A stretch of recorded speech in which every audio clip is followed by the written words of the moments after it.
I think if more funding was available, I think cost share is a good first step.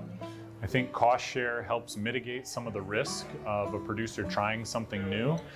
But I think that just kind of gets your foot in the door. I think if we want to see sustained long-term success, I think some of those funds have to go towards getting the right people in place that can help support producers to make sure they are successful when they try these new things out. Because I think the worst thing that can happen is we throw some cost share money at somebody, say, hey, go do this. They go do it. It doesn't work. They have a bad experience, and they say, I'm never doing that again. So we really need to make sure that we're setting producers up to be successful when they do try something, because otherwise, they aren't going to do it again, and I don't blame them. The cost of putting an acre of cover crops on this fall will be about $29 to $30 an acre. The government does have some programs that pay up to $15 an acre. However, when you're looking at $30 versus $15, there's quite an expense there. As well, when you are using cover crops, the equipment that you use changes slightly because you are in a different environment in the spring when you're planting your crops. So, technology is coming along with the cover crops, but there's still an expense. So one of the things I would like to see, if the government truly is interested in supporting farmers and conservation, is to increase the funding available to farmers because of the costs involved investing in cover crops. So a lot of our neighbors have been dabbling with cover crops.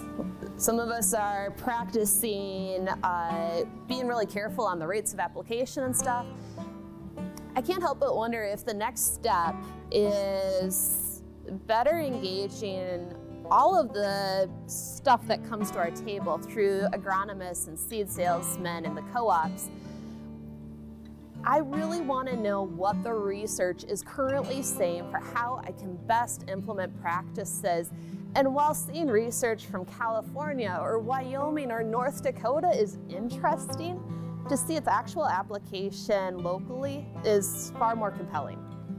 And Iowa Soybeans have done a great job at sponsoring farmers and helping them to implement farmer-led research. So we're seeing what we actually want to see answers to.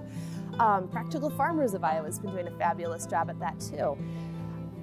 So that's what starts to come to my mind as the real next step is to continue to build that bulk of evidence that demonstrates what is truly the best practice, what is going to be sustainable, what's going to be agronomically possible. Like, what are those thresholds that we need to hit for our fertilizer application, or what is the threshold for optimal pesticide use?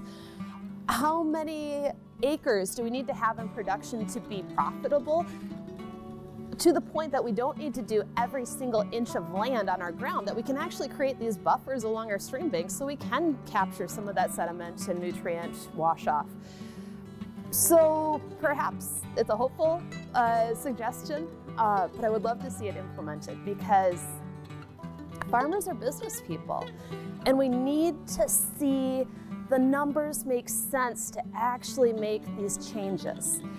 Yeah, the incentives are nice, but that's just a drop in the bucket for the total cost that we are experiencing to make farming choices.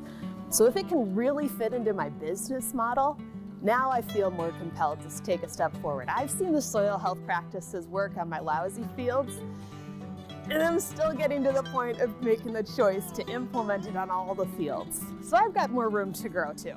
So if there was additional public funding, one of the things that I'd like to see is demonstration projects. So maybe in neighborhoods or countywide areas, there's an investment in machinery, possibly some cover crop cost sharing, but especially manpower. I mean, one of the things that we're lacking in this area is a lot of knowledge about cover crops and how to make it work in any given cropping system. So if we could have an agronomist or someone who's specialized in that area just work in this area and provide that expertise to farmers, that would help kickstart that program.